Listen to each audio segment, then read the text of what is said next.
L'impact social de votre entreprise ne se limite pas à ses actions envers ses parties prenantes externes. Il englobe également la manière dont votre organisation traite ses employés et contribue à leur bien-être. Dans une optique de développement durable, mesurer cet impact est crucial pour améliorer votre performance globale et renforcer votre marque employeur. Je vous propose ainsi 3 indicateurs clés de performance RH pour évaluer cet aspect. Le premier indicateur, c'est le taux de satisfaction des employés, connu également sous le nom de ENPS, Employee Net Promoter Score. C'est un indicateur qui va vous aider à comprendre dans quelle mesure vos employés recommanderaient-ils l'entreprise comme un bon endroit pour travailler. Pour faire le calcul, vous prenez le pourcentage de promoteurs, c'est-à-dire les employés très satisfaits, que vous divisez par le pourcentage de détracteurs, les employés insatisfaits. Les employés sont classés en 3 catégories, les promoteurs, les passifs et les détracteurs, en fonction de leur réponse à la question. Sur une échelle de 0 à 10, quelle est la probabilité que vous recommandiez notre entreprise comme lieu de travail ?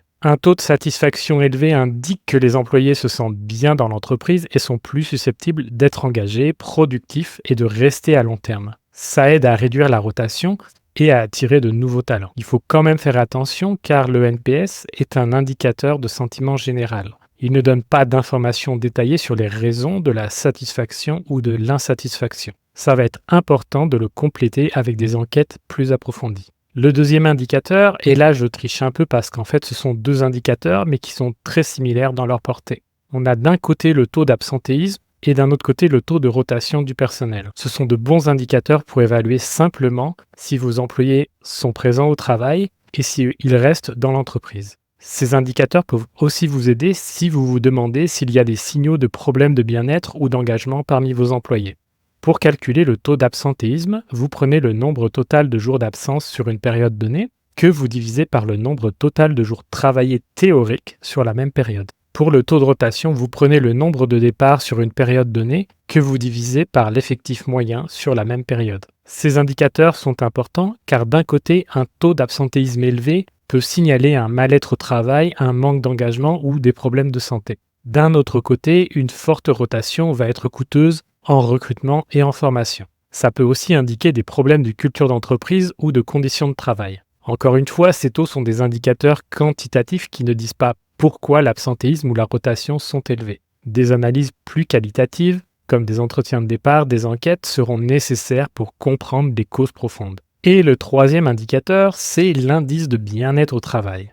Vous allez en avoir besoin si vous voulez savoir comment vos employés se sentent au travail. Est-ce que vous prenez suffisamment en compte leur bien-être physique et mental ? Cet indice est souvent composite et basé sur les scores des enquêtes, mesurant différents aspects du bien-être qu'il faudra pondérer, comme par exemple la santé physique, la santé mentale, le sentiment d'appartenance et de sens au travail. Par exemple, on pourrait avoir un scénario comme celui-ci, où différents scores sont pondérés de 2 à 4, dépendamment de l'importance qu'on va leur accorder. Dans le cas présent, vous avez des indicateurs perçus comme positifs, comme la satisfaction, la reconnaissance, l'autonomie par exemple, mais d'autres facteurs comme le stress seront perçus de façon négative. Vous pourrez adapter cette formule dépendamment de vos moyens en termes de collecte de données et aussi de votre vision du bien-être au travail. C'est important car le bien-être des employés est un facteur clé de performance et d'engagement. Un bon indice de bien-être reflète également un environnement de travail sain et positif, favorisant la motivation et la productivité.